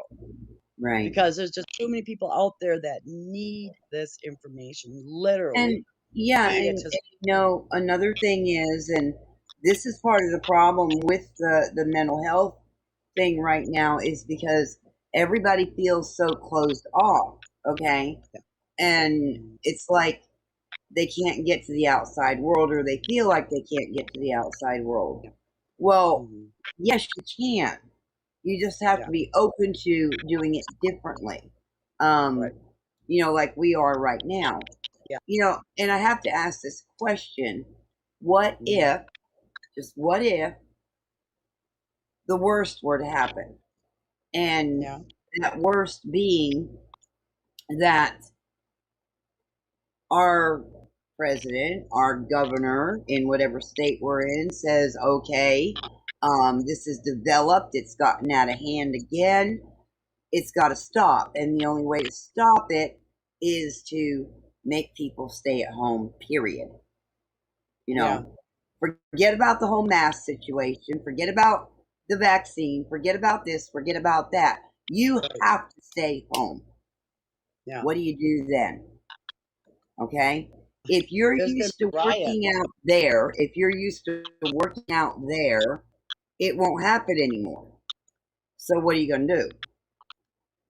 People need contact with other people. Exactly. People need contact, face-to-face contact. This is all fine and dandy. But, and then there's also people that feel like every time they wear a mask that they're being silenced again. Yeah. It's covering your mouth. Yeah, that's a huge trigger for me. Yeah. Don't cover up my mouth. Don't cover up my nose. Yeah. I get very claustrophobic. Mm-hmm. Yep. Mm-hmm. Yep. And there's also people that just feel like they're being silenced. Mm-hmm. And you got people that give you funny looks when you don't wear a mask. Well, I'm sorry, I can't. Yeah. It is a medical condition. It is a medical condition. It's a very serious condition, and I could Yeah. have a heart attack over it. No, Right. thank Right. no, thank you. I've told the people here legally I don't have to wear one because I have COPD. Right? You don't, Well, and I don't you have either. to. No. No. I But mean, okay, let me just show you something. You know, I don't have this for no reason. Okay, right. I know. Yeah. so there you Yeah. go. And I don't use that very often, but No. if I were to put a mask on, you can guarantee I'll be using that thing every 5 minutes. Right. Right. Right. And I can't breathe. I literally have to take the mask and pull it forward. So if I'm in Yeah, the store shopping for a half hour, I'm gonna have to do that 6 or 8 times. right. And people give me weird looks, and I don't care because I will tell them straight up. You're lucky I even have the mask on at all. Right. But my fear is that they're gonna make people get these shots. They're guilting people and shaming people into getting shots that we don't even know if gonna work. Yeah. We had a staff here that got both shots because we I were took one of my the first ones to brother-in-law get it. into the hospital. No, She got thank you. COVID. She got COVID. Yeah, We had the shot. yeah. Not only So, that, the people that work here haven't been wearing masks or gloves while they're serving our food ever well, it's during not even COVID. approved by the FDA. Okay, come on. They can't make you do something that's not approved by the FDA. It's It's just ridiculous. like natural products. Okay, Yeah, most right. natural products are not approved by the FDA. They're No, not. no. And people are But skeptical of that. I have Okay, well, if you're I have a friend of skeptical mine. about I'm taking sorry. a natural substance, Yeah, okay, why aren't you skeptical about taking this shot? yeah, I'd yeah, rather take my chances with a natural substance than to yeah, take this synthetic thing and put it in my body. yeah, yeah. I think everybody has their own choice. And here's the thing: I know a guy who has chosen not to, and his daughter straight up said, "If you don't get the shot, you're not coming over to my house, and you're not seeing your grandkids." Right. Well, And yeah, he I didn't know how believe to do that. everybody has a choice. I'm not saying that, Victoria. They have a No, choice. But my but I question know. is, you know, No, but I'm saying to be shamed and guilted into, totally being cut off by your entire family if you don't, right. and are we going to eventually have to be card carrier members that we've had our shots? Yeah, I mean, I didn't have a choice. I live in an assisted living facility. We did not get a choice. We were told we had to get them because we live here. right. We didn't get a choice. The staff didn't get a choice. They So did say you can. did it make you sick? Made me sicker than shit. The Yeah, first time was really bad. The second time, I couldn't get off my couch for 5 days. yeah. It was And horrible. still, you don't know what the long-term effects are going to be. No, Okay, so let me just say this, and I'm not trying to trigger you in any way, so just have an open mind, okay? sure. With that being said, you've already had problems with bowel obstructions. You've already had to have a colostomy bag, and you got healed from that, and you no longer have that. Am I correct? Yeah. You are a breast cancer survivor. There's no signs of breast cancer anymore. You've had a full mastectomy, right? Okay. Mhm. And other major medical conditions. Now, Yeah. let's look at that for a minute. Yeah. All of a sudden, you have this shot, and maybe, I don't know, 6 months from now, a year from now, oh, the cancer's back. Oh, this is back. Okay. This is just a scenario. Okay. So don't, Right. you Right. know, No, I understand. Yeah. yeah. Um, well, why? Yeah. Why? We got to think about this, you guys, and it Yeah. is a choice. I'm not saying don't Yeah. get it. If you want to get it, get it. But Right. it hasn't, but you got to look at the whole thing. It hasn't been completely tested. We're guinea pigs right now. We are the No. testers, okay? Yeah. They're Yeah. We're the testing on pigs. us instead of rats or whatever else. Yeah. Human Yeah. beings are the guinea pig. Yeah. I don't want to take that chance. Now, Yeah. if I was Victoria and, I had no other alternative and I didn't want to live on the street and I was being forced to do it, Mhm. maybe not. I don't know because I'm not in that position. So Right. Right. I don't down Victoria for it, Yeah. but, you know, she But here's the already thing, knows. Rita. This staff member had 2 shots. We were the very first ones to get the shots. She she just came down with COVID. Oh, She had the wow. shots. She had the shots. And she came down with it. Yes. So what is the purpose of it then? What's the purpose of the shot? They're saying that people are still coming down and now there's another strain of it and blah blah blah blah blah. They just don't know. But then I also have to throw in there, they're calling it a pandemic problem. And we've been trying to say for years about child abuse as a pandemic problem. There's Mm-hmm. a lot more children that have died from child abuse and adults that have died of suicide because of child abuse. That is so astronomical. And if we'd even get a thousandth of the percent Well, that I just COVID had a is happening, notification go off when we were live earlier. That was a child abduction. You right? know? And every time I hear them, just shivers go up my spine. Yeah. And it's like, Yeah, oh my God, another one? Are you kidding me? You yeah, know? yeah. And it's happening all the time. Yeah, all the And a time. lot of them too, which people don't understand, are the non-custodial parent taking the kid. Yeah. A lot of only 7% of child sexual abuse is by stranger danger. Mm-hmm. The rest Right. is either by the family. The most unsafest place for a child is in their own home, Yep. and then with a caregiver. You know, Right. so they're the safest. They're the safest running around on the street by themselves, Right. which is really bad. Because when I was a kid, it was like, watch out for the creepy man behind the bushes. Yeah. And Now and it's watch out for the instead creepy of person that's playing a game with you. yeah, Yeah. yeah, yeah, the guy that likes all the kids to come to his house. You know, Yeah. that's what we Or had. the We had one a that's neighbor guy on that had or the one he that's was on molesting all the kids in the neighborhood. yeah, or the We one had a that's guy that was molesting. Yeah, or the the one one you that least is let respect. on the internet playing a game with you. That's what I'm talking Yeah, about. right. Yep, yep. And you got to monitor. Like I talked to my granddaughter, she's 11, and I said, has your mom talked to you about using the internet and how some people will try to trick you? Because they'll go Right. on there and say, show a picture of a 16-year-old boy that's just gorgeous, you know, and say, hey, you want to meet me down here? I got It some ain't no comments. Can 16-year-old you read boy. them? Can you read the Huh? comments, Victoria? I can't. Um, the purpose is the reaction isn't as strong. What happened to her? Nothing. So what happened to this person that tested positive with the vaccine?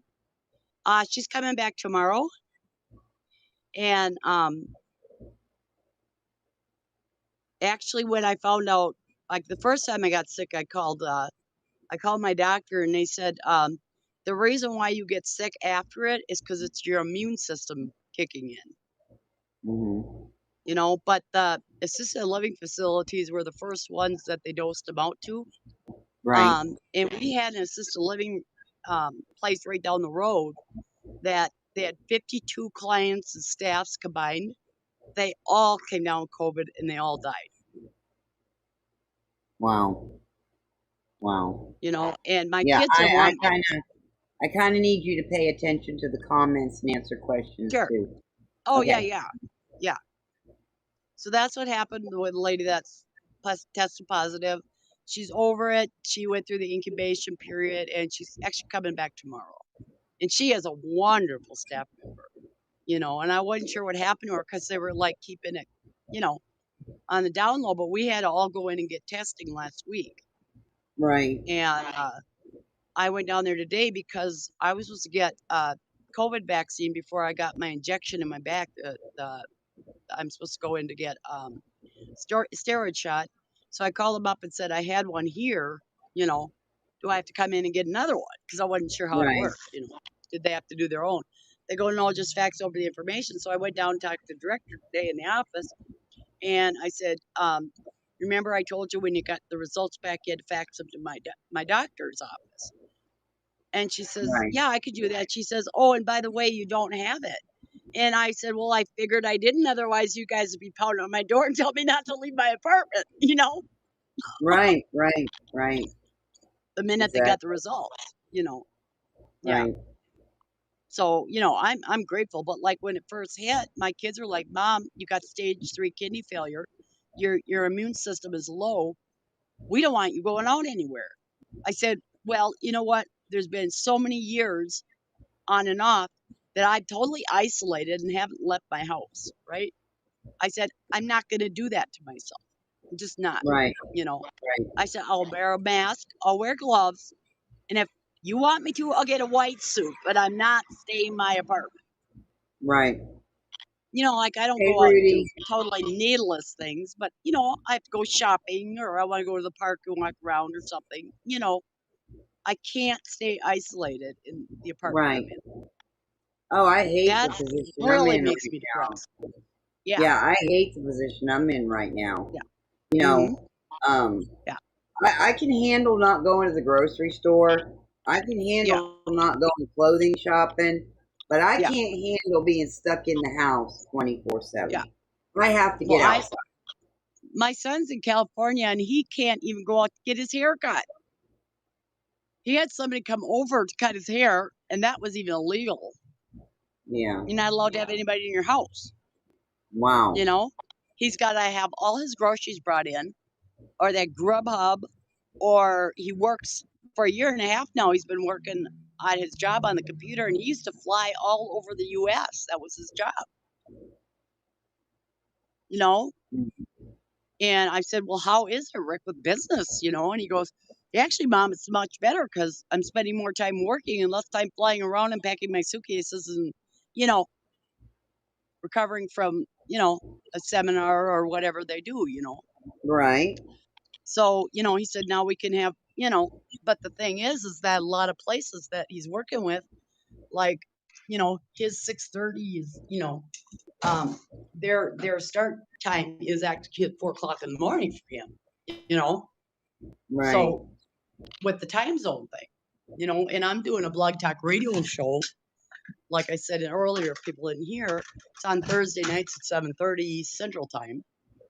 And it's for my grassroots organization, Oz, Helping Hand for Healing Souls.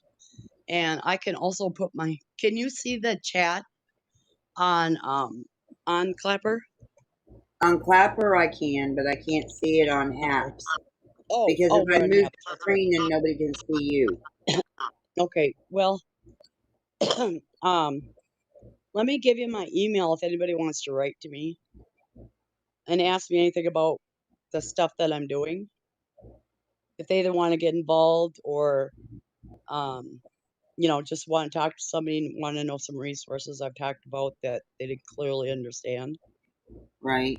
And you got a pen, or I'll tell you my email here. If anybody wants, it can come. Me, or you want me to type it in? Okay, if you type it in, it's fine too. Okay, I'll type it in the chat. Okay, it's A with 3 H's as in horse, the letter S as in Sam, then the number 1 at yahoo.com. And I'll type it in here. Okay. All right, I typed it in on Clapper.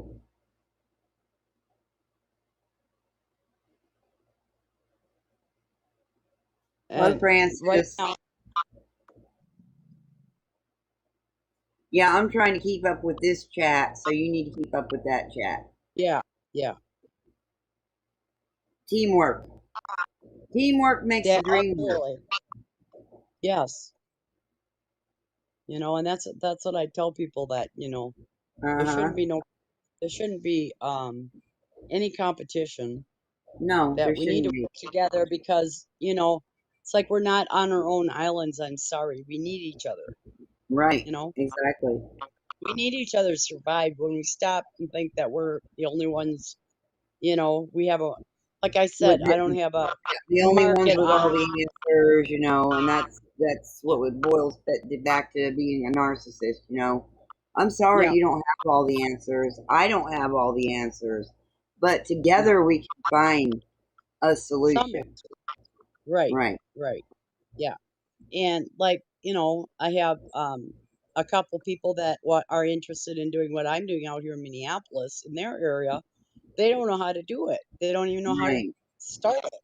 And I'm like, let's get together, let's talk about it, and I'll help you get Blake. going. And, you know, Right. let's just do Well, it. Let's work together. right. This is not information um that I'm keeping, The Right. only reason I'm helping other people, Rita, is because people helped me in the beginning, you Right. know? And that's what it's all about, paying it Yeah. forward. Other You know. survivors helped me. Other survivors helped me, and that's all I'm doing is giving back. Right. Exactly. People are like, Exactly. "Oh, you're so wonderful. You're doing this, that, the other thing," and I go, "I'm not really that wonderful. I'm just like everybody else that says, hey, I've been there, and I'll help you out,' or I haven't been there, and I would like to help you out, Right. And so I'm starting a new meetup group. It's going to be called um, Survivors of Abuse and Allies in Action. And this Awesome. is the thing we're going to doing is start planning things. You know, the one Yeah. gal wants to take off on the clothesline project Hi, Christian. and do it internationally and do it like the Hands Across America they did, Mm-hmm. and do clothesline across America. Right. That would be awesome. You know, and I have no patent on the idea. Right. Matter of fact, I stole it from the Better Woman's Movement. So, Right.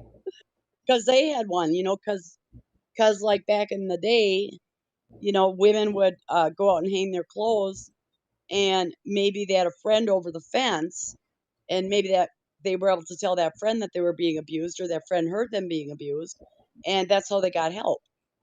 Right. So they decided to do a clothesline project with hanging clothes up with sayings and things. But I'm doing the same thing, except my thing for it is my family said, don't air your dirty laundry. And so in my video, I say, I'm airing my dirty laundry and I'll air yours if you would like me to too, because I'm hanging it up Right. in the park. And it's all totally anonymous. People want to send me clothing, and you can write Well, to me at that I email. was taught the total opposite, not to air your dirty laundry. But if you don't air your dirty laundry, how are you going to reach other people? Right, right. And so I've got one woman that sent me like 30, 40 articles of clothing, and they were all baby clothing. And somebody commented that I have to have older kids. I said, well, I can't make people send me clothing, you know. But she had felt that way since she was a baby on all the things she wrote on those clothes. She had Right. felt that as far back as she could remember, that she was abused from the beginning. So she had all those feelings from the beginning. So that's why she picked them, you know. Right. And they've got a new thing instead of PTSD for those out there that have been diagnosed with PTSD, post traumatic stress disorder, and they're calling it complex PTSD, which is being abused by more than one person. And there are many of us that have had many abusers. And Right. and I never knew that there was an additional term added onto that. Yeah. So, I mean, as things developed, and like I said, they used to call it mental illness. Now they call it mental health issues. And as far as I'm concerned, everybody needs to work on their mental health. Right. You know, we They don't do. take good care of our mental health. We don't really take good care of our bodies, let alone our mental health, you know. And people are just hustle bustle, even with not being able to go outside and do all this stuff. But I think for me and a lot of people I've talked to, just not being run around outside all the time, we've gotten to go inside ourselves and find out what do we really want to do, you know, with like these limitations on us, what's really in our heart that we want to do, or that we want to, what's important to us, you know? Right. Exactly. Yeah. Makes a lot of So, sense. and then, so I've gotten involved in doing more writing and artwork and connecting with other survivors. And to be able to go on something like this, or a support group like NASCAR, or some other kind of groups that they have now, they got a bunch of them on Meetup and all the other places. People don't have to get up, get dressed, go out, go to a meeting, come back. They can just stay home and get on the internet. Now, the problem is there's a lot of people that don't have internet. Right. It's also like people say, oh, the homeless just need to get jobs. Well, tell you what, you go and fill out an application. You write down that you're at the shelter. That's your address. You don't Right. have a phone. You don't have an email address. You don't even know how to fill out an application online. You're not getting a job. Right. You're not Yeah, getting a job. No. that's true. And then, so it's not as easy as just go get a job. Right. Right. So we got to try to understand some of these issues. And Right. Well, Victoria, I thank you once again for being a part of yeah, this. We are yeah, working together right now. yeah, I Um, really appreciate and you giving me this we opportunity. don't know yet where things are actually going. Okay. We're working towards a goal. Mhm.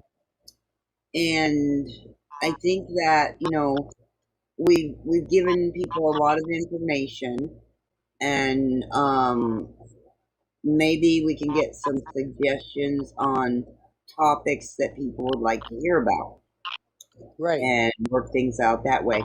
We can Or actually put out, questions you may have about what we did talk about, to like yes, or further. ask questions. Mhm. We're here to help you in any way that we can. Victoria and I can put out a post where you can leave an idea or a suggestion of what you want us to talk about next. Um, we're planning on, this is our plan, doing these lives every day. And, I don't even know what time is really the best to do them, but we're working that out as we go. Um, but yeah, why don't we think Yeah, about that, what? Victoria? Put out a Maybe post. people in the comment, maybe sorry to talk over you. Maybe people in the comments could also put down their time zone and when a good time for them would be. Yeah, that's another thing. Right, right. I think that's a good idea too. So But I we don't probably know should wrap why it up. I'm getting some feedback for some reason. I don't know why. Are you hearing it? No, Wow. Okay. Well, if you're I not got these hearing it, reflections. I got these reflections coming off my glasses. Those looks kind of wild. yeah, I do too every now and again. But I'm really liking hacks. I really am, and I hope that Yeah. eventually they get Clapper gets a streaming key. That's the problem. Yeah. So yeah, and Okay, I well, I'm want gonna get to going. say, I got another gal trying to get a hold of me that needs some help. do what now? I got another gal trying to get a hold of me that needs some help. Okay, So I'm gonna have to bow out. okay, all right. So we're gonna say good night, But y'all, thanks for the and opportunity. Yeah. yeah, we'll be back tomorrow, and if y'all want to let us know, what time is good for y'all, that'd be great. Hmm. Yep. All right, All thank right. you, Bye, everyone. Victoria. Take care. Okay. We'll talk soon. Okay. Bye. Bye bye. All right, love you. Bye.